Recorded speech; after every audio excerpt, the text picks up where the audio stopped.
सभी दल अपने स्तर से, वैसे तो चुनाव प्रचार थम जाएगा लेकिन रणनीतियां नहीं थमेंगी, रणनीतियां बन भी रही है। ऐसे में हमने कई नेताओं से बातचीत की और इसी दौरान हमें मिल गए ललन मंडल जी। बड़ी जिम्मेदारी पार्टी में निभाते हैं, बीजेपी के नेता हैं। बड़ी जिम्मेदारी के साथ किस तरीके से रणनीति बना रहे हैं, सीधे इनसे समझने की कोशिश करते हैं।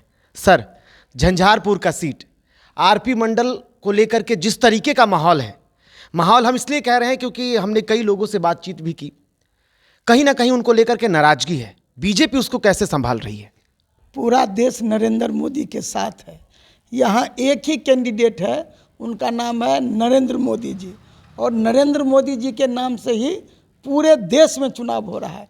तो झंझारपुर हो, चाहे पटना हो, चाहे दिल्ली हो, बिल्कुल ठीक।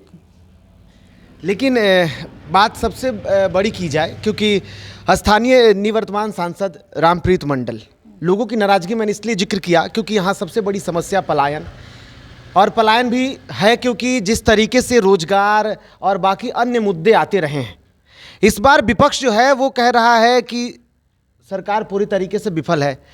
एक तरफ दावे, दूसरी तरफ वो कह रही है रोजगार का मुद्दा बड़ा मुद्दा बन गया है। तेजस्वी जिस तरीके से दावे कर रहे हैं और चुनावी प्रचार के दौरान जो लोगों के सामने जो मुद्दा रख रहे हैं कि हमने रोजगार दिया, अगर ये रोजगार जो दावे कर रहे हैं वो सही है या जिस तरीके की बातें आ रही है वो सही है? आप तेजस्वी यादव जी के पूछिए कि जब उनके पिताजी और माताजी बिहार के चीफ मिनिस्टर का बागडोर हाथ में था, वो 90 का दशक उनको याद दिलाइए, और उस दशक में बिहार का क्या गति था, क्या दुर्गति था। 90 में जो लड़का जन्म लिया होगा, वो आज उनका जो लड़का जन्म लिया होगा उनको भी बाल बच्चेदार हो गया होगा। यदि वो रोजगार की बात किए रहते लालू यादव जी और श्रीमती राबड़ी देवी जी, तो आज ये पलायन का घटना, ये पलायन जो आप देख रहे हैं बिहार में नहीं हुआ रहता। जहाँ तक तेजस्वी यादव जी का सवाल है, तो रोजगार क्या जाने, उसको तो पिताजी इतना कुछ करके दे दिए हैं, वो गरीबी के बात जानते नहीं है, बेरोजगारी जानते नहीं है, सिर्फ बेरोजगारी की बात करते हैं। इसीलिए माननीय नरेंद्र मोदी जी जो 10 साल में काम किए हैं, हर क्षेत्र में विकास हुआ है। चाहे युवा को रोजगार, रोजगार मतलब सरकारी नौकरी नहीं, रोजगार मतलब रोजगार, चाहे वह मुद्रा लोन के माध्यम से हो, विश्वकर्मा योजना के माध्यम से हो, और नाना प्रकार का जो भी उन्होंने काम किया इस देश में गरीब गुरबा के लिए, वह सराहनीय काम है। इसीलिए पिछड़ा, अति पिछड़ा, दलित, महादलित, गरीब सवर्ण, खास करके सवर्ण समाज के साथ भी सब के सब माननीय नरेंद्र मोदी जी के साथ है। इसीलिए झंझारपुर आपको याद कीजिएगा, 4 तारीख को जब काउंटिंग होगी तो आप मुझे याद कीजिएगा, यहाँ हम 4 लाख से ज़्यादा वोट से जीतेंगे। चलिए, जिस तरीके के आप दावे कर रहे हैं 4 लाख, वो तो 4 तारीख को दिखेगा, लेकिन अब सारा समीकरण भी आपसे समझ ही लेते हैं सर। 3 प्रत्याशी, एक तरफ आरपी मंडल जो कि राजग से हैं, दूसरी तरफ महागठबंधन, मैंने राजग कहा, एनडीए यानी कि एनडीए से हैं, जेडीयू के नेता हैं, और दूसरी तरफ अगर बात की जाए तो सुमन महासेठ, और एक और नेता, एक और नाम, वो नाम है गुलाब यादव। 3 लोगों के बीच में समीकरण की बातें कही जा रही है। आपसे समझने की कोशिश करेंगे सर, चुनौती है क्या आपके लिए? चुनौती कुछ नहीं है। हम लोग ये जो क्षेत्र है, मल्लाह जात, धानुक जात, अति पिछड़ा जात से भरा हुआ जात है। हम लोग एक गरई मछली को देखते थे बचपन में। गरई मछली का काम क्या है? कुदक करके यहाँ से उधर जाना, उधर से उधर जाना। तो वही काम सुमन महासेठ जी किए हैं, ठीक है। आज उनको पार्टी से भी निकाल दिया है, इसीलिए उनका कोई प्रभाव इस क्षेत्र में नहीं है। वह वार्ड मेंबर हार गए थे, बीजेपी का आशीर्वाद से वो एमएलसी बने, 6 साल एमएलसी रहे। 18 करोड़ रुपया का हिसाब इस क्षेत्र का जनता मांग रहा है कि विकास के लिए जो 18 करोड़ रुपया मिला था सुमन जी, वो पैसा कहाँ दिख रहा है? कहीं भी आप घूम रहे हैं, कहीं उनके नाम का बोर्ड नहीं देखा होगा। तो उसने धोखा किया इस समाज के साथ। पैसे से टिकट ले लिए क्या? ये तो हो जाने, घोटाला करके, जो भी कुछ करके आप देखे हैं इस क्षेत्र में, कहीं उनका एक भी वोट देखा है? 18 करोड़ का मतलब 18 करोड़ होता है 6 साल में जो उनको विकास के लिए पैसा मिला एमएलसी रहते हुए। तो वह आप जानिए, वह सोचिए। और दूसरी बात, पैसा से वोट होता है जी, पैसा से वोट होता। तो जितना टाटा, बिरला, डालमिया, अंबानी, वही सब एमपी, एमएलए और प्रधानमंत्री, मुख्यमंत्री होते। इसीलिए पैसा मायने नहीं रखता है। यहाँ माननीय नरेंद्र मोदी जी का काम बोल रहा है, इसीलिए यह सीट ही नहीं, पूरे बिहार में 40 का 40 सीट हम जीतेंगे। गुलाब का जिक्र आपने किया नहीं? हमने किया ना आपको। मैंने तो यही कहा कि पैसा से चुनाव होता है क्या? ये लोकसभा का चुनाव है, ये भावना का चुनाव है, ये राष्ट्रीय मुद्दा पे चुनाव होता है। और ये राष्ट्रीय मुद्दा माननीय नरेंद्र मोदी जी के समय में राष्ट्र का चौमुखी विकास हुआ है।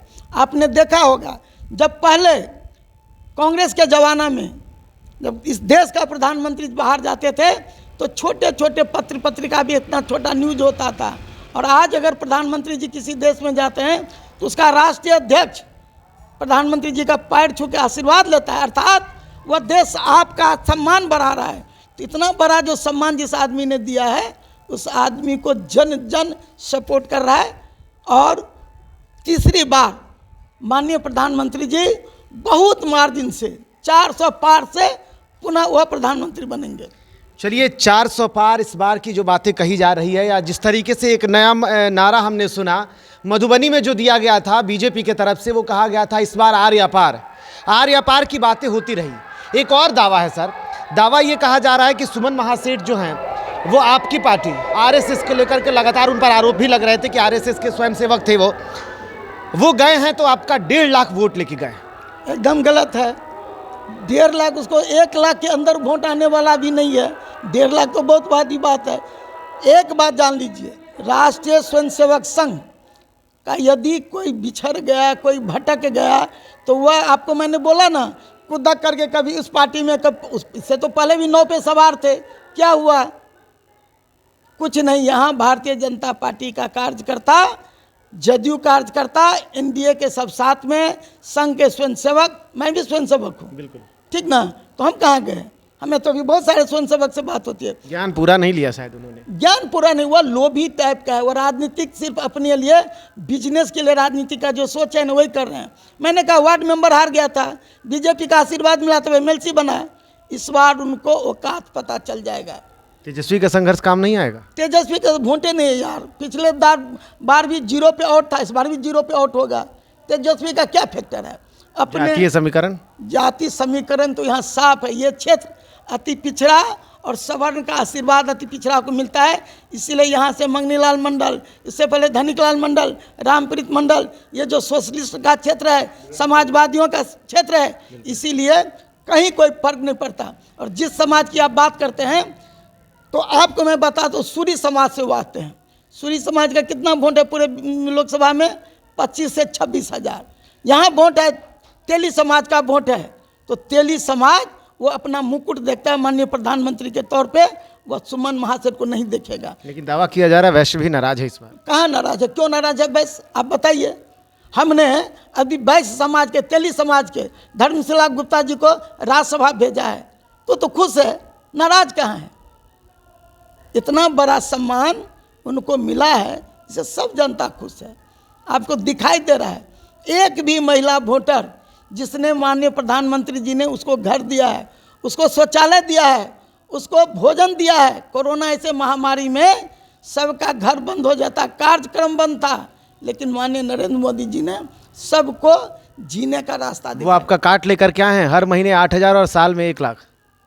अरे भैया, वह राजस्थान में भी बोला था, उसके बोली का कोई भरोसा है क्या? जुबान आप बताइए, 55 साल कांग्रेस ने राज किया देश पे, कभी गरीब के लिए कोई काम किया है? श्रीमती इंदिरा गांधी 1971 में बोली थी गरीबी हटाओ, गरीबी हटाएंगे। क्या वो गरीबी हटाए? गरीबी को और बढ़ा दी उसने। गरीबी के लिए कोई अगर काम किया है, इस गरीब अति पिछड़ा दलित, महादलित, वंचित समाज के लिए, गरीब सवर्ण के लिए, तो एकमात्र आदमी काम किया जिसका नाम है नरेंद्र मोदी जी, और उन्हीं के नाम से पूरा वोट हो रहा है। एक आखिरी सवाल होगा, और सवाल थोड़ा आपको अटपटा ना लगे ये मैं कहूँगा आपसे। सवाल ये है कि जिस तरीके से बीते कुछ महीनों में जो सरकार बदली है मुख्यमंत्री नीतीश कुमार की, नाराजगी लोगों की है जेडीयू से। ऐसे में कई जगह पे ये बातें सामने आई है कि इस बार अगर यहाँ पे प्रत्याशी बीजेपी का होता तो वो जीत जाता, लेकिन दूसरी तरफ अगर देखिएगा तो जेडीयू का प्रत्याशी है, लेकिन मेहनत बीजेपी कर रही है। सर आपको मैंने बताया प्रत्याशी नरेंद्र मोदी जी हैं, ये जेडीयू बीजेपी कहाँ आया? सवाल आप क्यों ऐसे पूछ रहे हैं? कैंडिडेट सिर्फ और सिर्फ नरेंद्र मोदी जी है, और सभी सीट पे नरेंद्र लहर है इस बार भी। लहर क्या? नरेंद्र मोदी जी का काम है, काम पे वोट मांग रहे हैं, विकास पे वोट मांग रहे हैं। लहर का कोई मतलब नहीं है। लहर आपको दिखाई दे रहा है, हमको तो काम दिखाई दे रहा है। हमारे गरीब समाज में चूल्हा नहीं था, बिजली नहीं था, रोड नहीं था।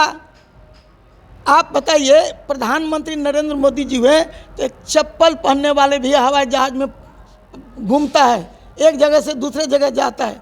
कांग्रेस के रीजन में ऐसा हुआ क्या?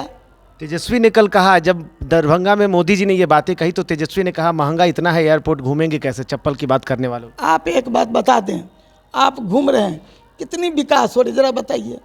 महंगाई होती तो विकास नहीं होता, विकास हो रहा, कौन आदमी भूखा है?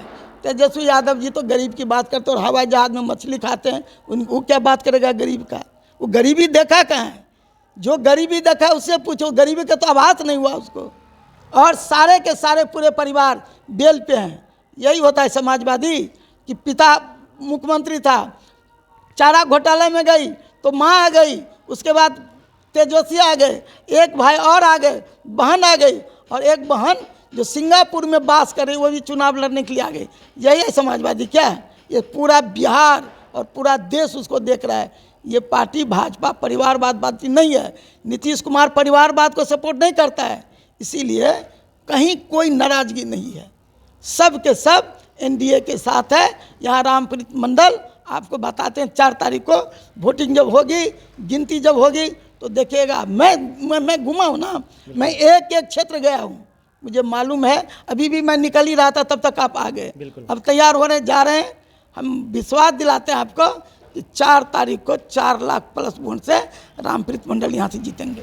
चलिए शुक्रिया सर। तो जिस तरीके से लगातार समीकरण कई बन रहे हैं, बदल रहे हैं, लेकिन दूसरी तरफ कुछ लोग ऐसे हैं, चाहे वो विपक्ष के लोग हों, आपने बार बार देखा होगा बयानबाजी और भाषण के दौर से दूर बीजेपी के कार्यकर्ता, जेडीयू के कार्यकर्ता, कुल मिलाकर कहें तो राजग के जो कार्यकर्ता हैं, वो अपने स्तर से दावे नहीं बल्कि काम पर भरोसा करते हैं। और ललन मंडल ने भी वही कहा कि हम काम पर भरोसा करते हैं और एक बार फिर से ये देश जीतेगा, विकास जीतेगा, चेहरा मोदी है, कोई भी प्रत्याशी मायने नहीं रखता, मायने सिर्फ और सिर्फ ये राष्ट्र रखता है। और जिसने राष्ट्र को विदेश में सर्वोच्च बनाया है वो चेहरा है, वो प्रत्याशी है और लोग उसको वोट देंगे। अब ये तस्वीरें 7 को देखेंगी और 4 को परिणाम बताएगा कि किसके पक्ष में मतदान हुआ, कौन विजेता हुआ।